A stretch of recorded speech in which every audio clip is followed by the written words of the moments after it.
Good afternoon and welcome to the latest issue of Print21, the weekly video news bulletin for the Australia and New Zealand print industries. This issue is sponsored by Ball & Doggett, Australia's largest supplier of printable materials and press consumables. Sad news leads the week in the printing industry as Peter Clark, print industry pioneer, leader and servant and president of PVCA, passed away suddenly following a short illness, leaving the industry in mourning. Clark, who hailed from Tasmania, had an illustrious 59-year career in print. Just before he passed, he was inducted into the Print and Visual Communications Association's Industry Honour Roll. That was at the 39th National Print Awards, took place a couple of weeks ago in Melbourne at PacPrint, in recognition and appreciation for his outstanding achievements and industry contributions over the past half-century. He started in print at the age of 17 when he commenced his indentures. He was a lithographic plate maker and printer apprentice at Cox & Kay Print in Tassie. He owned his own print business by the age of 30. He managed some of the biggest print businesses in the industry, including Visi, PMP.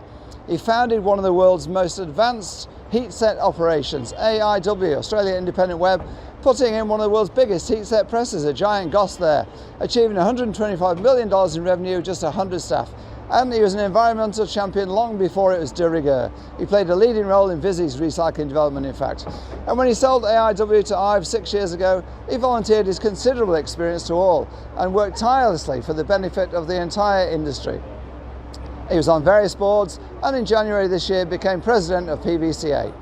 The imminent and welcome merger of PVCA and the Real Media Collective, due to take place by August we think, is due in no small part to Clark's vision, efforts and negotiating skills, as he sought a united voice for print. Tributes were led by Matt Aitken, Walter Coon and Kelly Northwood. Multi-channel communications provider DMM has rebranded itself, with the company now trading as Engine and focusing on four main pillars of business. Engine provides print fulfillment, apparel and merchandise, and digital automation, which it tailors to the needs of individual businesses right across Australia. DMM was originally direct mail and marketing, Fred Humphrey's business. Then it became DMM when a group of investors from outside the industry, from the sports industry, bought it 18 months ago. Engine CEO Scott Allen told me the company now does much more than direct mail and mailing. We've made a significant shift, he says, into additional new areas since we had the change of ownership. The new branding, Scott tells me, is to reflect that it signifies a fresh start. Among the new operations that Engine does, it's now hosting, managing and fulfilling online sports shops for major footy clubs. Sports, healthcare and the corporate sector are all major markets, as well of course as printing and mailing. Great stuff. Outdoor media is bouncing back. We can see behind me this Estee Lauder store as digital printing, digital media is bouncing back to reach pre-COVID levels. Year-to-date outdoor readers increased by 19.5% to 480 billion, an increase of 47% on 2020. And it's sitting behind the pre-pandemic 2019 figure by just 3.9%. Total revenue from outdoor showed an increase of 14.8% on net media revenues in the second quarter.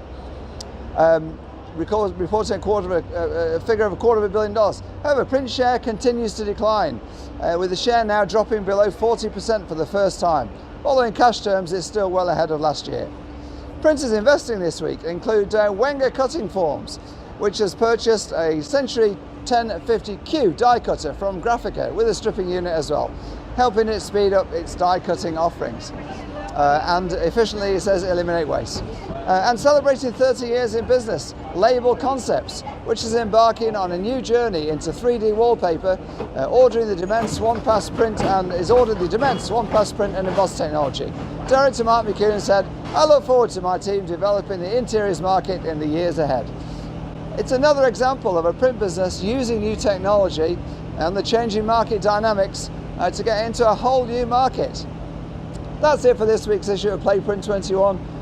Thanks to our sponsor, Ball & Doggett, Australia's largest supplier of printable materials and consumables.